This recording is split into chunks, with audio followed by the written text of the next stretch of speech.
No. And I just can't, I should say that they are a lock to win the East because they're just miles ahead of everybody. Miles ahead. Ridiculous. But it comes back to the same thing that knocked them out last year, that remains the question that has to be answered, which is who is their leader? Who is their go-to guy? Who is the guy who brings it home when everything kind of comes apart? And I think actually the great easy run, relatively easy run that they've had this year may work against them because we just talked about it, about these teams that had to go through trials and tribulations and found themselves and found a confidence and we can do this. They are still trying to answer what they weren't able to get done the last couple of years. They fell apart against Golden State. They fell apart against Miami. Like, where is that ability to get through when it gets tough and you find an opponent that says, you're going to have to beat us. We're not going to lose this game. You are going to have to beat us. And it all comes down, and I hate to put it on one guy's shoulders, but Jason Tatum is their go-to guy. Jason Tatum is the guy that's supposed to lead them. Yep. And I just have not seen it. I've consistently seen it the other way. And until I see it, I don't know that they have that on the roster. Jaylen Brown wants to be that guy. He does. But doesn't quite have the game to be that guy. Yep. And they're always going to look to Jason first. And there's something, and Keyshawn, maybe you can speak to this. There's something about when you look to the guy who's supposed to be your best player, and he spits the bit, or he, like, I don't have it. I need somebody else. What that does to the rest of the team, because they're like, oh, wait a minute, our guy ain't ready to stand up and deliver. Who's coming in and doing it now? And in crucial situations, in NBA games, in the last second, you don't have time to kind of figure it out on the fly to say who's going to step in and get this done. And that is at the heart of why the Boston Celtics have fallen short the last couple of years and why I still think they're capable of doing so this year. See, I get what you're saying, Rick. I don't have them as clear-cut favorites coming out of the East simply because all of a sudden the 76ers has emerged with Joel Embiid if he can stay healthy. If he can just stay healthy, get into shape, now all of a sudden they went from the bottom of the cellar to the third best odds. That says something. Now, you say, well, Milwaukee's still there but we don't know what the Giannis situation is, and they're still trying to find themselves. But speaking to the Boston Celtics of the past, this is a different team this year. Drew Holiday, Porzingis, those guys weren't there when they failed in the past. So it's a little bit different. Now, Jason Tatum, yes, you're right. When you have your spoken leader and your spoken leader's not necessarily playing at the highest level for you, you tend to look and try to figure out, okay, who's the next guy? Yeah. If Jaylen Brown's the next guy, but he's not giving you what Tatum's supposed to give you, now you go into the third guy. Now, who's your third guy? Now it's Porzingis. It's like, well, we're not going to get anything out of that. And Drew Holiday, he's not known as a scorer. He's just kind of like a two-way guy at a certain level, but not a high two-way level guy on the offensive end, but certainly on the defensive side, he can slow some things down. So you start looking for answers and searching. Now you say, okay, what about Mazzulla as a coach? He's now there from beginning to the end. He wasn't shoehorned into the position like he was a year ago. What I don't like about them, and I said this to Paul Pierce when he was sitting there the other day, you started the starters against Atlanta, and they gave up whatever it was. They had a 30-point lead and then lost or whatever. But then the other day, you got blew out the building against, I don't know, who did it? Milwaukee. Was it Milwaukee? And you started the starters. But you're going to tell me, it doesn't really, they just like, well. Mazzulla said after the game, it's better to go in the playoffs with a bloody lip. Yeah, it was the Bucks and the Knicks that you started these guys. Yep. You put them on the court, and you gave them 30-plus minutes. Yeah. You didn't stagger them to keep them in shape. You literally put them out on the court to win the damn game. You ain't gonna fool me. But then when you go on 1 from 7 and they not knocking shots down, you sit there and you go, okay, It's an alibi. But isn't that leadership? But that's part of leadership, because even if I'm playing in a meaningless called game, and I'm on the floor. Yeah. We can get up by 20, then we can coast the take us out. Take us out in the third quarter. Take us out at halftime. But when you start me, and you started all five, not one, not two, all five, but your starter started, and then you go out there and you display that, it makes me question, where's the leadership? Okay? Because certainly teams that I've known to go on and win championships, they were not going to allow that to happen. Golden State wouldn't allow that to happen. Yep. You know, the Lakers wouldn't allow that to happen when they was winning championships. So that's how I look at it. I'm with Rick on this. Even though I'm at cross purposes, I picked the Celtics because I do believe in the overall team, and I especially believe in Drew Holiday. I'm his biggest fan, and he is guts and glue, especially this time of year. Yep. He is leadership on and off the floor that they have not had. But listen, I really like Jason Tatum as a guy because every interview he warms my heart a little bit more and a little bit more because he's a really good young man. Now, this is 8 years in, so he's not a baby anymore. But I don't know about basketball killer in him. I'm not sure about it.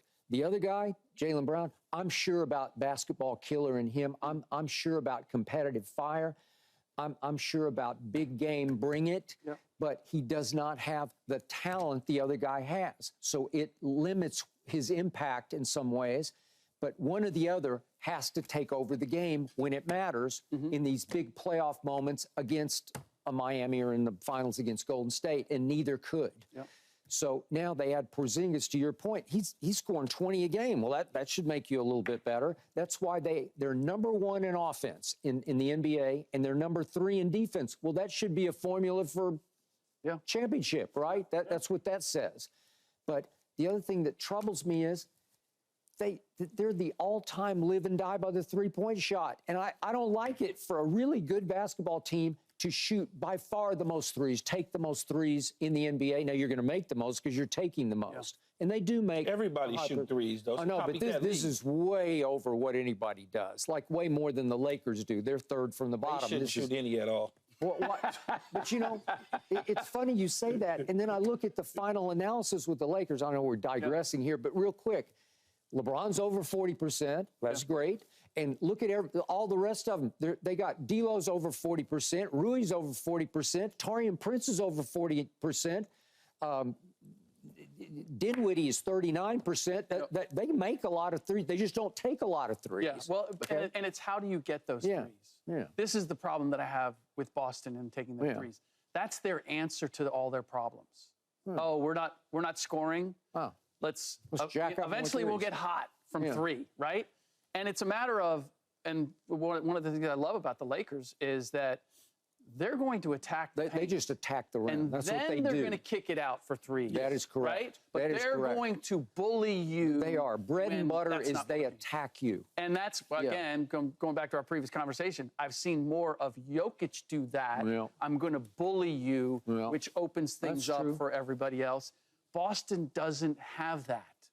Like, I wouldn't put bully and Jason Tatum in the same sentence ever for one of your reasons. He's a great guy and a great two-way player, as good a two-way player as there in the league.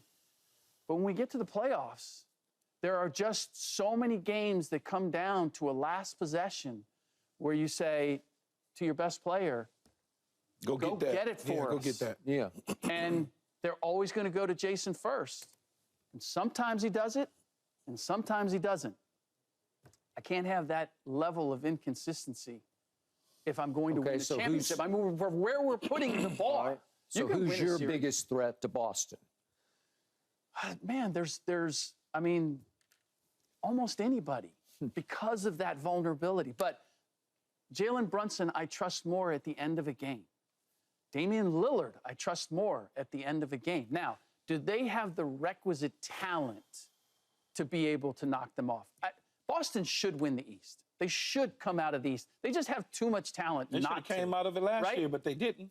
Understood, which is why, Miami's still in, they're still in the mix. Yep. They're vulnerable to everybody because their inability to win tight games and have that guy that they go to. And then after that, which is why, I don't have them winning it, because I can see a number of teams in the West that are capable of beating him because they have guys that you can count on when you need to win a game. Okay, I'm with Keyshawn. I'm a big Embiid fan to start with, but I like the makeup of their team. If you can tell me he's got his legs up underneath him, and I'm never sure of that. He was exhausted shooting free throws he was. the other It day. looked like it. Look, I'm glad he's back. He is a difference maker for them. But the idea that he's going to go from missing, almost 2 months to he gets a half a dozen games, and now we got to ramp it up and play at playoff level intensity, and he's not going to be exhausted. And let's face it, when he gets exhausted, he's not the same player. He doesn't have the when same he impact. stepped back on the floor for his first game, I was shocked. He played 25 minutes and he looked pretty good. And then it started to get to him and it started to wear him out a little bit because he doesn't stay in great shape to start with. So you got to deal with that. But I do like their team.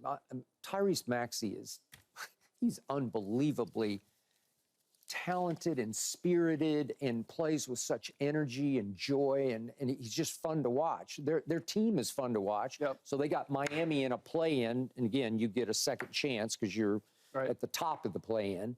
So do you like Miami to win that game, to just flip the old playoff switch?